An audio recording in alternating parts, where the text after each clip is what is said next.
ಇಲ್ಲ ಅದೇ ಹೇಳದ್ನಲ್ಲ ಅಂದರೆ ಇದು ಇದು ಅಲ್ಲ ಅಂದರೆ ನಾನೇನೋ ಮಾಡ್ತಾ ಇದ್ದೀನಲ್ಲ, ನಾನು ಒಂದಿಷ್ಟು ಕೆಲಸಗಳು ಮಾಡ್ತಾ ಇದ್ದೀನಲ್ಲ, I think that should be appreciated. ಅದನ್ನು ನಾನು ಆಡಿಯನ್ಸ್ಗೆ ಹೇಳಬೇಕಾಗಿತ್ತು, ಅದನ್ನು ನಿಮ್ಮ ಜೊತೆ ಹಂಚ್ಕೋಬೇಕಾಗಿತ್ತು. ನನ್ನ ಸಿನಿಮಾಗಳು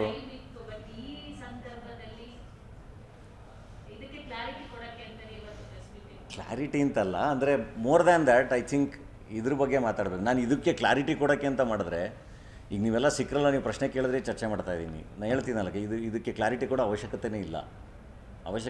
ಎಲ್ರಿಗೂ ಅರ್ಥ ಆಗುತ್ತೆ, ಅದು ತುಂಬ ಚೆನ್ನಾಗಿ ಅರ್ಥ ಆಗುತ್ತೆ. And people are sensible. ಎಲ್ಲರೂ ಇಲ್ಲೇ ಇರೋದಲ್ವಾ, ಎಲ್ರಿಗೂ ಗೊತ್ತಿರುತ್ತೆ. ನಾನು ಈಗ ಆಚೆ ಕಡೆ ನಾನು ಜನಗಳ ಜೊತೆನೇ ಇರ್ತೀನಲ್ವ, ನಾನು ಮಾತಾಡಿಸ್ತೀನಲ್ವ, ಸೊ ಅವ್ರದ್ದು ಪಲ್ಸ್ ಗೊತ್ತಾಗುತ್ತೆ. ಅವ್ರು ಬಂದು ಸಿಕ್ಕಿದಾಗ ಅವ್ರು ಏನು ಹೇಳ್ತಾರೆ ಅನ್ನೋದು. ಸೊ ಏನೋ ಅದರಿಂದ ಏನು ಕೆಟ್ಟದ್ದೇನಾಗಿಲ್ಲ, ಅಥವಾ ಅದರಿಂದ ಏನೋ ಹಂಗಾಗೋಯ್ತು ಹಿಂಗಾಗೋಯ್ತು ಡಾಲಿ ಹಿಂಗೆ ಮಾಡಿದ್ರು ಹಂಗಿಲ್ಲಲ್ಲ.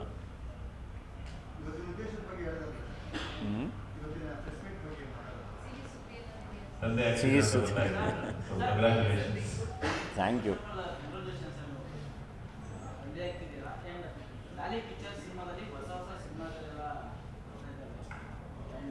ಆ್ಯಕ್ಚುಲಿ ನಂಗೆ ಇದ್ರ ಬಗ್ಗೆ ಇನ್ಫಾರ್ಮೇಷನ್ನೇ ಇಲ್ಲ. ಇವಾಗ ನಾನು ಗೊತ್ತಿರೋ ವಿಷಯದ ಬಗ್ಗೆ ನಾನು ಮಾತಾಡ್ಬೋದು. ಸೊ ನೀವು ಕೇಳಿದ್ದು ಅವ್ರೇನು ಹೇಳಿದ್ದಾರೆ ಅಥವಾ ಇಲ್ಲೇನು ಆಗಿದೆ, ಯಾವ ಸಿನಿಮಾ ಬಿಟ್ಟಿದ್ದಾರೆ, ಅದ್ರ ಬಗ್ಗೆ ಡೆಫಿನೆಟ್ಲಿ ನನಗೆ ಇನ್ಫಾರ್ಮೇಷನ್ ಇಲ್ಲ. ಸೊ ನನ್ನ ಪ್ರಾಪರ್ ಇನ್ಫಾರ್ಮೇಷನ್ ಇಲ್ಲದಲ್ಲೇ ಕಮೆಂಟ್ ಮಾಡೋದು ಚೆನ್ನಾಗಿರಲ್ಲ. ಇಲ್ಲ, ಸದ್ಯಕ್ಕೆ ಕನ್ನಡ ಅಷ್ಟೇ ಫೋಕಸ್ ಮಾಡ್ತಾಯಿದ್ದೀನಿ. ಹಾಂ, ಇಲ್ಲ ಪ್ರೊಡಕ್ಷನ್ ಅಷ್ಟೇ. ನನಗೆ ಅದು ಬ್ಲಿಂಕ್ ಅಂತೇಳಿ ಸಿನಿಮಾ ಮಾಡಿದ್ದೀನಿ ನಮ್ಮ ಶ್ರೀನಿಧಿ. ನಾನು ಬ್ಲಿಂಕ್ ಸಿನಿಮಾ ನೋಡಿದ್ದೆ, ನಂಗೆ ಭಾಳ ಇಷ್ಟ ಆಗಿತ್ತು. ಯಾರು ಈ ಹುಡುಗ ಅಂತ. ಅವನು ಶ್ರೀನಿಧಿ ಬಂದು ಕತೆ ಹೇಳಿದಾಗ ನನಗೆ ಇಷ್ಟು ಹೆಂಗೆ ಹುಡುಗ, ಆಮೇಲೆ ಅವ್ನು ಭಾಳ ಚೆನ್ನಾಗಿ ಹೇಳ್ದ ನನ್ನ ಕತೆ. ಇಲ್ಲ ಇದು ಮಾಡಬೇಕು ಅಂಥೇಳಿ ಮಾಡಿದ. ಅಂದರೆ ಬ್ಲಿಂಕ್ ಆದಮೇಲೆ ಮತ್ತೆ ಎಲ್ಲಿ ಏನು ಮಾಡ್ತಿದ್ದೀವಿ ಅಂದರೆ, ಇಲ್ಲ ಏನೋ ಮಾಡ್ತಾಯಿದ್ದೀವಿ, ಕತೆ ಬರಿತಾಯಿದ್ದೀವಿ ಅಂತ.